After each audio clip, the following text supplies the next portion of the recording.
Already হয়ে আসছে। এপাশ আমি এপাশে একটু উল্টে দিব,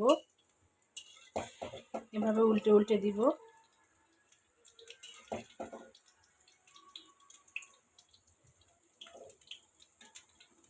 তো আপনারা কে কে এইভাবে করে খান এই পিঠাটা আমাকে কমেন্টসের মাধ্যমে জানাবেন।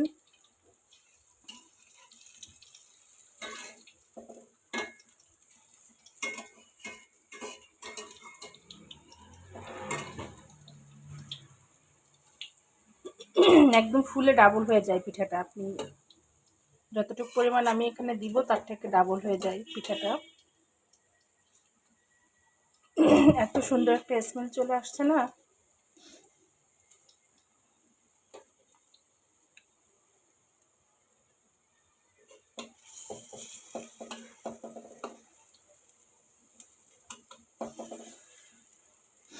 তো হতে থাকুক, আর আমি এভাবে একটু নাড়িয়ে নাড়িয়ে দিব, তেলটা চারপাশে ঘুরিয়ে ঘুরিয়ে দিব।